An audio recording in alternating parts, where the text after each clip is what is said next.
Hello friends, welcome to I channel study for you.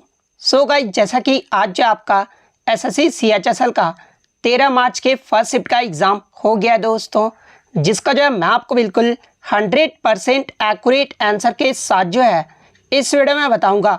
तो देख लेते हैं कि किस प्रकार के जो है आज आपके 13 मार्च के फर्स्ट शिफ्ट के एग्ज़ाम में जो है प्रश्न पूछे गए हैं।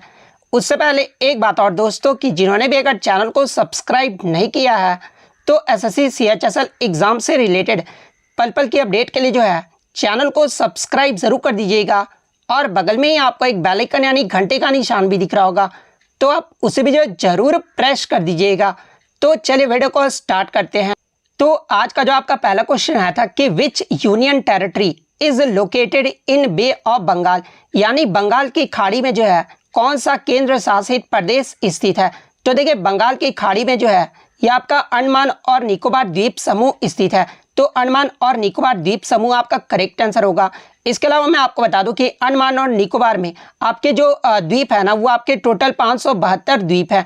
इसके अलावा अंडमान और निकोबार की जो क्षेत्रीय राजधानी है ना, ये आपका पोर्ट ब्लेयर है। और अंडमान और निकोबार को जो है पहले एमराल्ड द्वीप के नाम से भी जो है ये आपका जाना जाता था।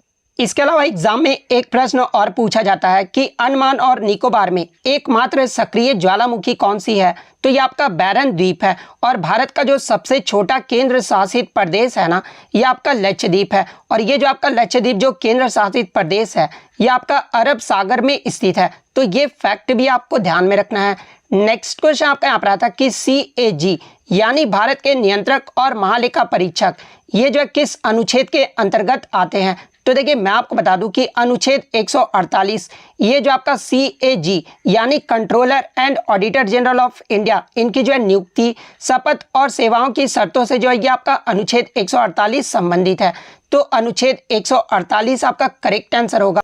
इसके अलावा मैं आपको बता दूं कि अनुच्छेद 149 में भारत के नियंत्रक और महालेखा परीक्षक यानी CAG के जो है कर्तव्यों और शक्तियों से संबंधित है। अनुच्छेद 150 की बात कर ले तो यहाँ से भी आपके प्रश्न पूछे जाते हैं।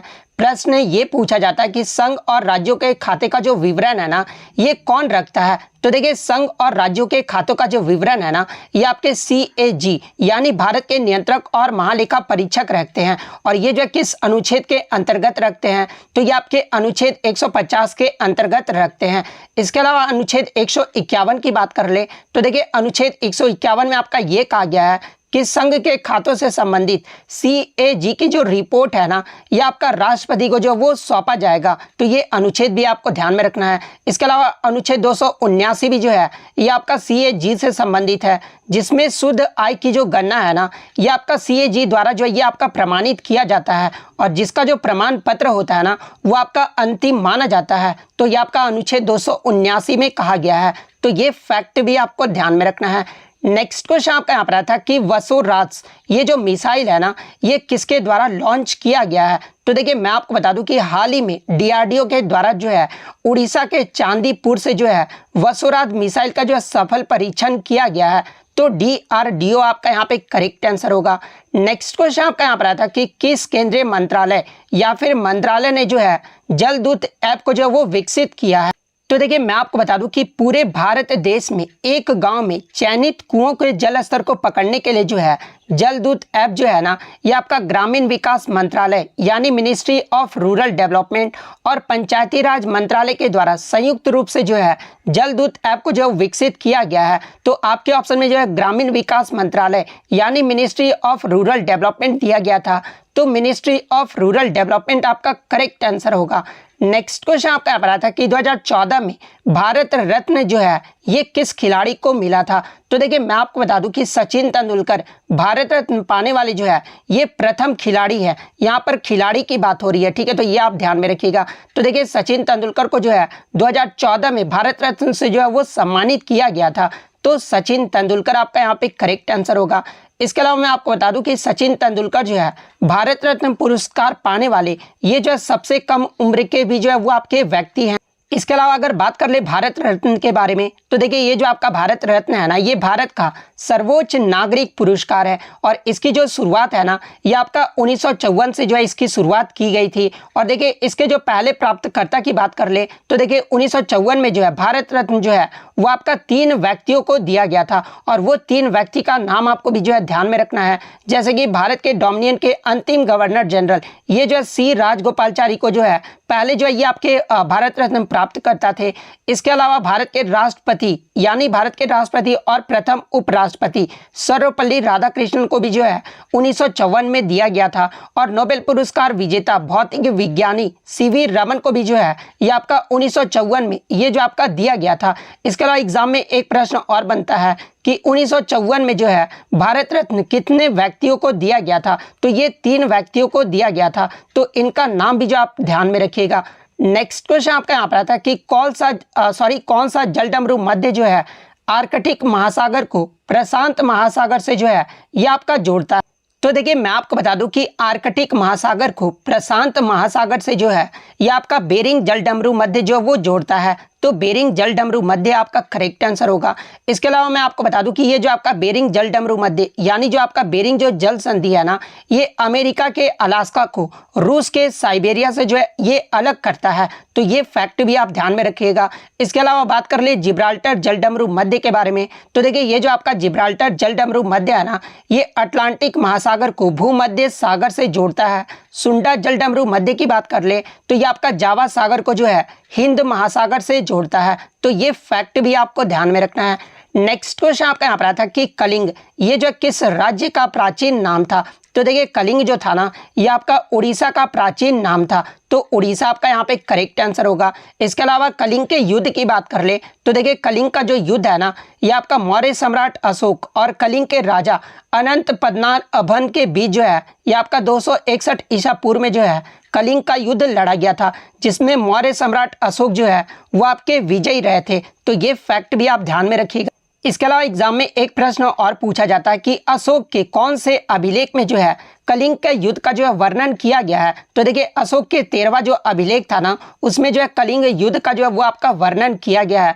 इसके अलावा एग्जाम में एक प्रश्न और बनता है कि अशोक अपने राज्याभिषेक के बाद जो है कितने वर्ष बाद जो ये कलिंग का युद्ध लड़े थे, तो देखिए अशोक अपने राज्य अभिषेक के बाद टोटल 8 वर्षों के बाद जो ये कलिंग का युद्ध लड़े थे, तो ये फैक्ट भी आप ध्यान में रखिएगा।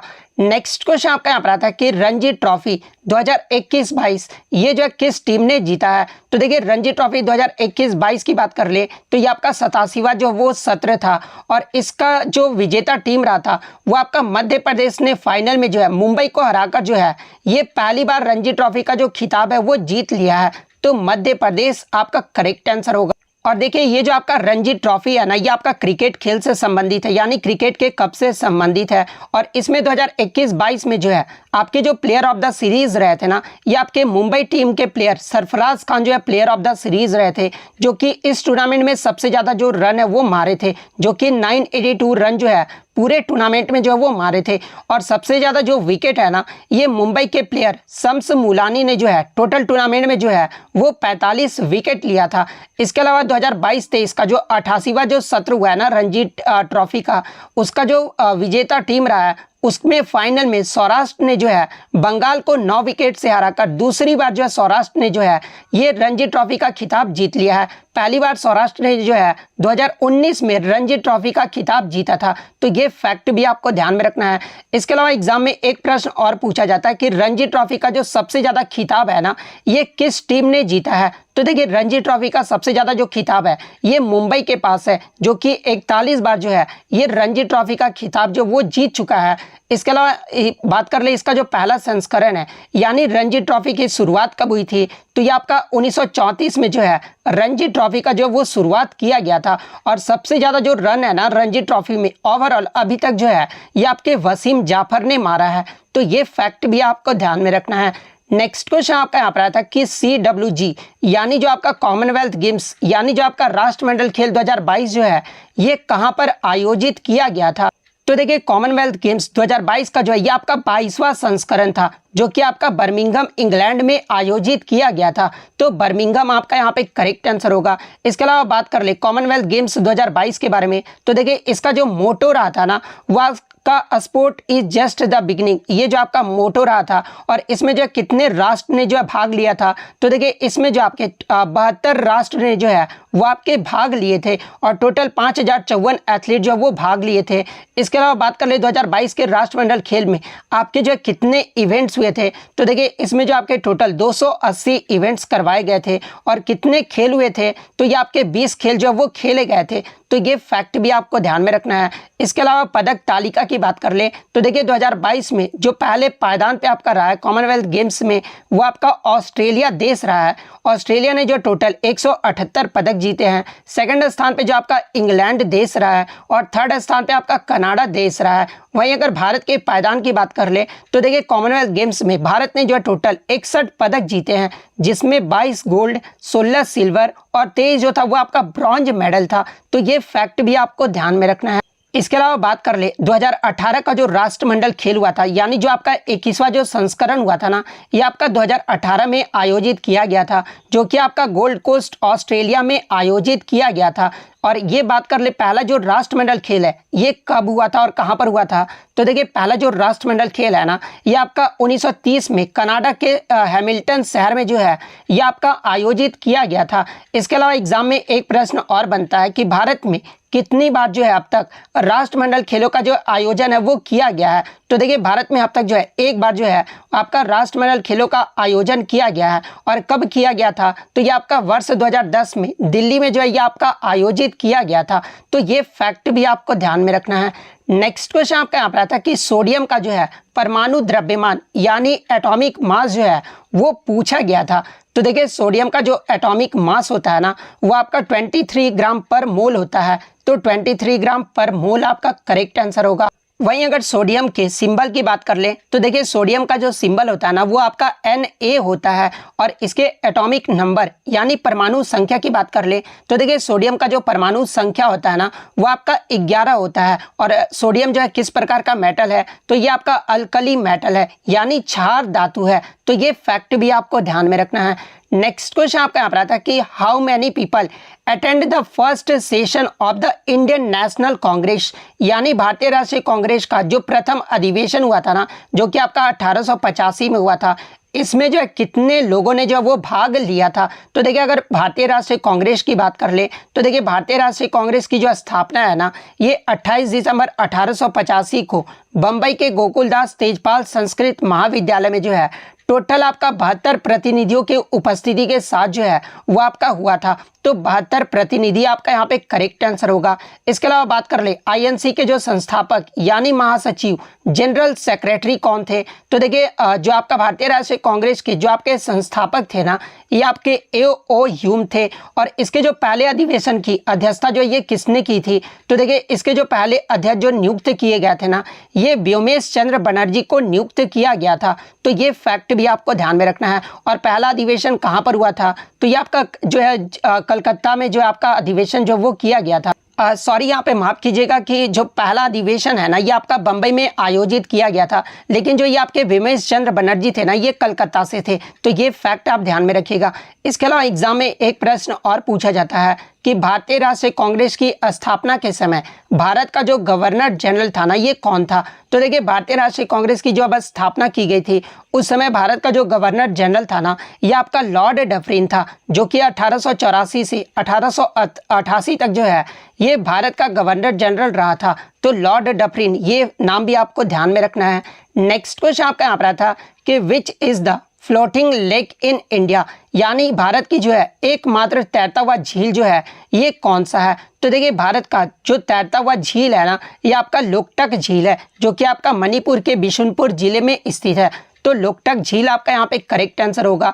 इसके अलावा बात कर ले लोकटक झील के बारे में तो देखिए ये जो आपका पूर्वोत्तर भारत का मीठे पानी का जो सबसे बड़ी झील है। तो ये फैक्ट भी आपको ध्यान में रखना है।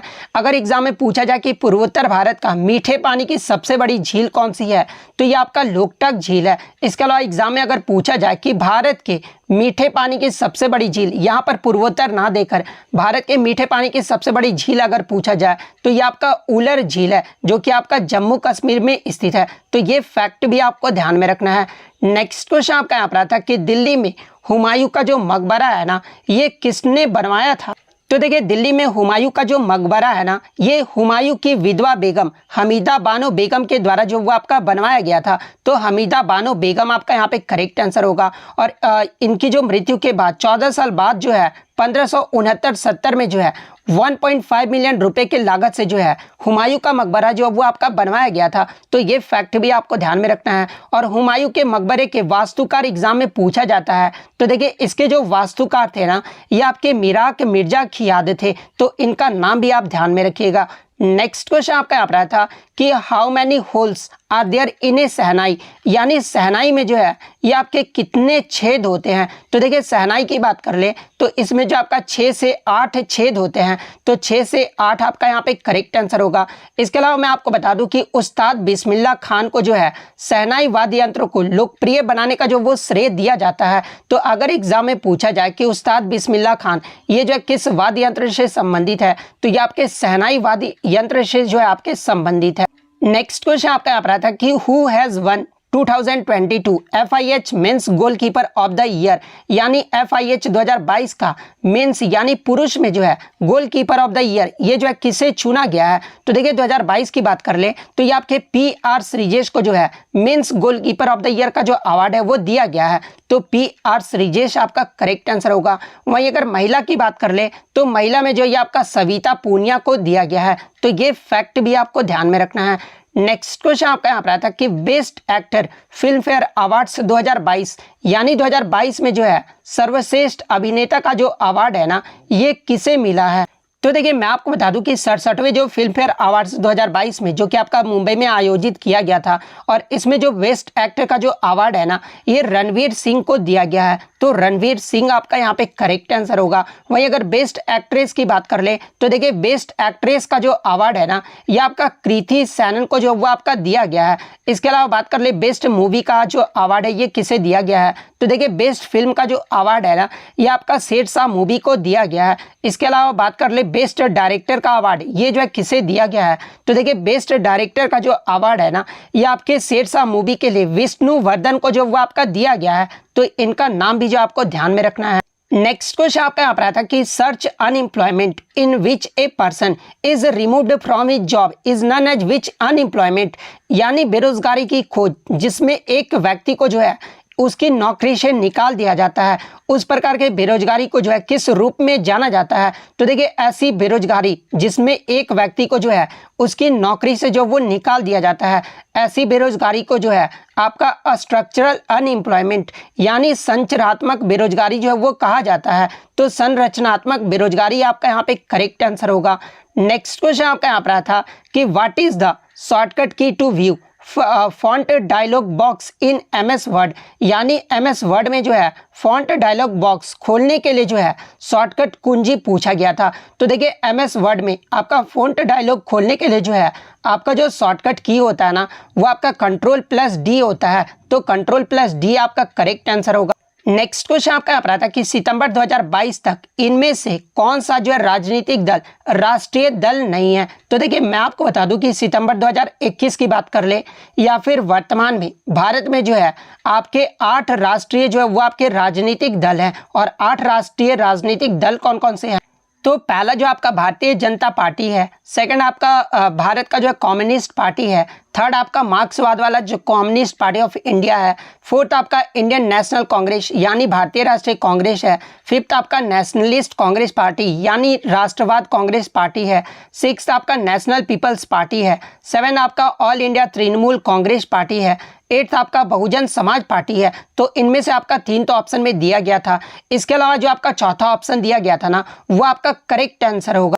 नेक्स्ट क्वेश्चन आपका यहाँ पर आता है कि उपोष्ण कटिबंधीय क्षेत्र का जो है जलवायु यानी टेम्परेचर जो वो पूछा गया था। तो देखिए, उपोष्ण कटिबंधीय क्षेत्र का जो आपका औसत जो तापमान होता है ना, वो आपका 18 डिग्री सेंटीग्रेड रहता है। तो 18 डिग्री सेंटीग्रेड आपका करेक्ट आंसर होगा। नेक्स्ट क्वेश्चन आपका यहाँ पर पाटलिपुत्र जो है ये किससे संबंधित है, ये पूछा गया था। तो देखिए पाटलिपुत्र की बात कर ले तो देखिए उदयन के द्वारा 5वीं शताब्दी में जो है पाटलिपुत्र शहर की जो स्थापना है ना वो आपका किया गया था। और देखिए पाटलिपुत्र को जो है अब पटना के नाम से जाना जाता है और ये जो पटना है ये आपका बिहार की राजधानी है। तो ऑप्शन में आपका बिहार दिया गया था, तो बिहार आपका यहाँ पे करेक्ट आंसर। इसके अलावा अगर उदयन की बात कर ले तो देखिए उदयन यह जो उदयन यह शासक था जिसने सबसे पहले जो है मगध की राजधानी के रूप में जो है ये पाटलिपुत्र की स्थापना की थी। तो ये फैक्ट भी आपको ध्यान में रखना है। इसके अलावा एक आपका जो है रीजनिंग से प्रश्न पूछा गया जो कि आपका एनालॉजी से प्रश्न पूछा गया था।